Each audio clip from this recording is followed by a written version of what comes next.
Halo lo, apa kabar? Semoga selalu dalam keadaan sehat walafiat, tetap semangat. Bung Rocky ini di media sosial heboh banget nih. Ada surat dari Komandan Kodim Sleman. Dan ini suratnya ditujukan kepada Kepala Dinas Pendidikan setempat. Diminta mereka ini untuk mengerahkan anak-anak sekolah pada tanggal 24 dan 27 Oktober ini di sepanjang jalan ya, yang dilewati oleh Pak Prabowo dan para menteri yang sedang menuju Magelang gitu ya.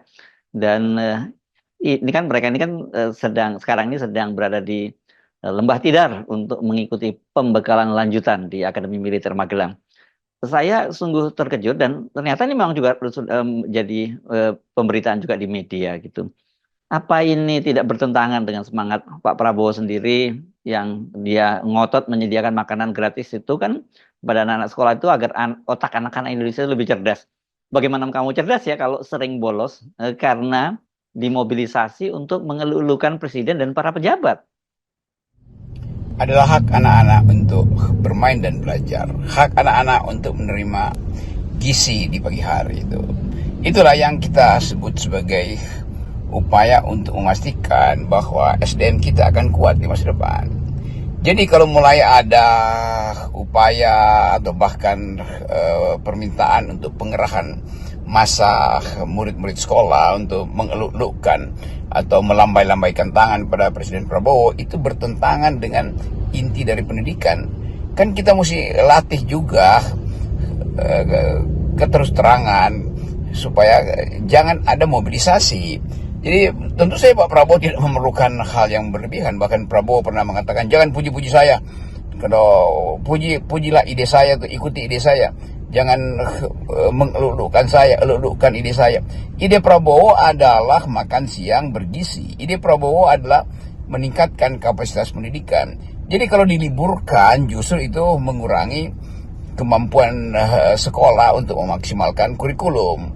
Kalau diliburkan hanya untuk berjajar di pinggir jalan, itu artinya kesempatan anak-anak untuk bermain di usia playfulnya dia, itu playfulnessnya dia itu hilang. Jadi kita mesti paham juga bahwa tidak lagi diperlukan pencitraan seperti yang ada pada presiden sebelumnya, yaitu pengerahan massa, wartawan dikerahkan, kamera dipasang di mana-mana. Kan Presiden Prabowo sudah memberi semacam sinyal supaya bekerjalah untuk rakyat, berpikirlah untuk kepentingan rakyat. Jadi saya menganggap bahwa mobilisasi oleh siapapun, oleh aparat manapun, oleh perangkat desa atau perangkat sekolah manapun, itu bertentangan dengan hakikat pendidikan. Jadi pendidikan itu harus jujur. Kalau orang tepuk tangan, ya tepuk tangan karena dia mengapresiasi, bukan karena disuruh tepuk tangan. Melambai-lambaikan bendera ya boleh aja, tapi jangan pakai anak-anak di situ tuh. Dan anak-anak juga belum sampai untuk memikirkan hubungan antara ada di pinggir jalan dengan seorang yang berkedudukan sebagai presiden. Jadi terlalu dini untuk memulai mobilisasi, itu buruknya. Kita mengucapkan itu dan sekaligus beri semacam peringatan pada petugas-petugas negara, pejabat-pejabat, supaya jangan minta dieluk-elukkan. Itu dasarnya tuh. Kan kadang-kala mobilisasi itu dilakukan berlebih, lalu ada tim sora, bahkan pom-pom girl dikerahkan, dimobilisasi di situ. Jadi pendapat saya adalah tidak memerlukan semacam mobilisasi. Yang diperlukan adalah partisipasi. Dan partisipasi itu datang dari keteguhan hati. Mobilisasi datang dari surat-surat perintah. Itu yang nggak boleh tuh. Kita kan jadi ingat kelakuannya Pak Jokowi ya. Kemarin yang ketika pulang ke Solo, itu anak-anak sekolah juga dikerahkan untuk mengelulukan kedatangan atau kepulangannya Pak Jokowi, dan kemudian Pak Jokowi ngaku kaget kok ternyata masih banyak rakyat yang menyambut dia gitu ya. Saya kira sebelum ini berlanjut atau bahkan menjadi kebiasaan, harus kita ingatkan ini, Bung Rocky. Kalau positive thinkingnya sih, mudah-mudahan Pak Prabowo nggak tahu apa yang dilakukan oleh para aparat di bawahnya ini ya. Kita sedang prihatin dengan keadaan ekonomi. Tidak perlu meriah. Dan keperluan kita untuk memandang pendidikan itu yang justru harus dimeriahkan. Jadi waktunya bisa habis nanti. Tiba-tiba setiap minggu anak-anak itu ada di jalan karena pejabat ini mau lewat, menteri ini mau lewat, bupati ini mau lewat, wali kota mau lewat tuh. Jadi kita mulai dengan satu pendisiplinan diri supaya betul-betul otentik keinginan kita untuk membantu pendidikan supaya tumbuhlah anak-anak itu di dalam pergaulan akademis sejak dari usia dini, dan jangan dimanfaatkan untuk sekedar memeriahkan jalan. Biarkan saja para pejabat itu lalu lalang, dan justru dalam kesederhanaan itu kita sama-sama mengerti tugas dari kita, yaitu mengasuh lembaga pendidikan, menyebabkan atau memungkinkan anak-anak ini memeriahkan dirinya sendiri dalam permainan dengan teman-teman sebaya tuh. Itu dasarnya tuh. Jadi poin saya selalu adalah memulihkan akal sehat kita supaya kita bisa betul-betul tiba pada pemahaman bahwa negeri ini perlu kesederhanaan. Karena sumber daya kita harus kita bangun di dalam kompetisi dengan sumber daya di negara-negara tetangga. Itu artinya belajar harus betul-betul tekun, guru-guru harus fokus pada kurikulum, guru-guru sudah ada jadwal yang tetap. Mengubah jadwal itu artinya memperpanjang jam sekolah, itu memberatkan orang tua juga tuh, karena orang tua mungkin mesti menjemput di jalan atau menjemput terlambat pulang karena ada sisipan acara yaitu mobilisasi untuk menyambut pejabat. Kan itu tidak cocok dengan prinsip Tuturi Handayani, Ingarso Sungtrodo, Ingmadia Mangunkarso. Kan hidup di dalam dunia pendidikan dasar terutama itu harus memungkinkan anak-anak itu percaya diri. Nah, percaya diri itu dilatih melalui pergaulan yang sifatnya egaliter. Begitu di komando maka hilang kepercayaan diri itu, anak-anak nanti akan tunggu komando lagi itu. Jadi kita mau pastikan bahwa semua pejabat dan aparatur negara itu tidak boleh memobilisasi anak-anak ini hanya untuk satu upacara yang sifatnya seremonial. Jadi saya ingin ucapkan itu karena beredar berita bahwa akan ada pengerahan anak-anak itu, dan kalau di satu kabupaten dicontoh maka di kabupaten lain juga akan contoh hal yang sama, hal yang buruk sebetulnya untuk anak-anak terutama yang harus berjemur atau harus gelisah, apalagi guru-gurunya mungkin mulai tidak sabar kalau anak-anak itu masih bermain-main lalu dibentak-bentak. Kan ini yang kita sebut pendisiplinan yang keliru. Pendisiplinan yang keliru, bukan pedagogi ini namanya. Sesungguhnya untuk anak-anak usia dini di sekolah dasar ini, maksud saya bertemu dengan para pemimpinnya, ini kan sangat penting ya, Bung Rocky, karena mereka mungkin bisa terinspirasi sukses story mereka sehingga mereka menjadi para pemimpin dan sampai ke puncak kekuasaan. Kecuali ini untuk Gibran ya, saya kira kita sarankan jangan sampai datang ke sekolah-sekolah terus memberikan inspirasi anak-anak untuk jalan menerabas seperti dia ya. Tapi kan kalau tadi itu para pemimpin bertemu dengan para anak-anak sekolah ini tentunya ya bukan dimobilisasi dan kemudian mereka diminta melambaikan tangan di pinggir jalan.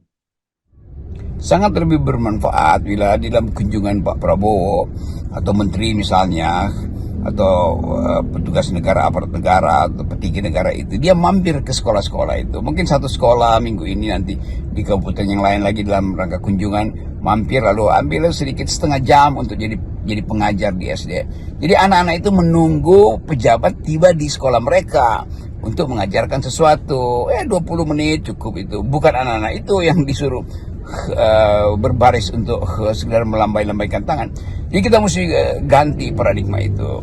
Jadi kesempatan anak-anak itu bertemu dengan pemimpin mereka itu di ruang kelas, bukan di jalan.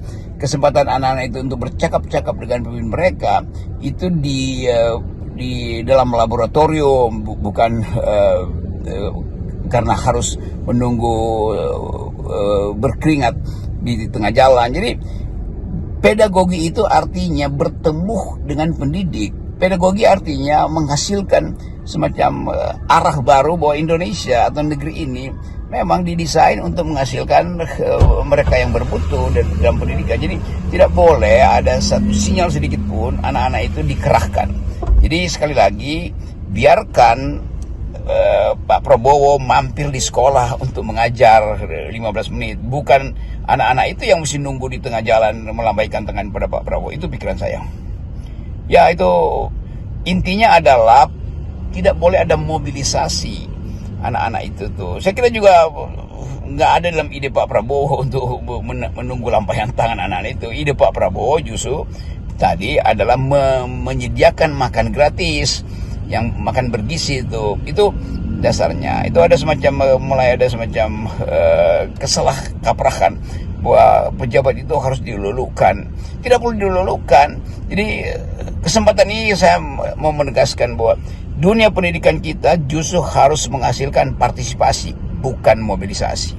Saya pikir soal pengerahan anak-anak sekolah ini kan juga soal paradigma yang tadi kita bahas ya. Sekolah ini kan tempat kita mendidik anak-anak yang nanti dipersiapkan jadi generasi penerus kita, atau kalau Pak Jokowi selalu menyatakan generasi emas tahun 2045 gitu ya. Yang saya kira ini cuma omon-omon aja. Sementara mobilisasi ini kan bagian dari proses politik yang manipulatif dan juga ini yang bahaya sifatnya feudalistik. Mengasuh murid itu artinya mengasuh peradaban. Memberi contoh pada murid-murid kita, terutama mereka yang dalam usia belia, bahwa penghormatan itu datang dari kejujuran. Jadi tidak mungkin dipaksa-paksa. Dan pendidikan budi pekerti dimulai dari menanamkan budi pekerti, menanamkan etika sejak dini. Jadi guru-guru juga harus mulai menerangkan bahwa kami adalah komunitas pendidikan, jadi tidak perlu ada semacam bujukan atau perintah apalagi itu. Dan saya kira itu yang akan memungkinkan ada percakapan antara institusi-institusi yang punya kepentingan dengan pencitraan. Jadi sekali lagi hindari semua hal yang bersifat order, itu maksud saya tuh, bersifat separuh, sebut aja separuh pembujukan itu. Tentu itu bukan perintah, tetapi kita mulai lihat gejala bahwa kekuasaan itu mulai lagi untuk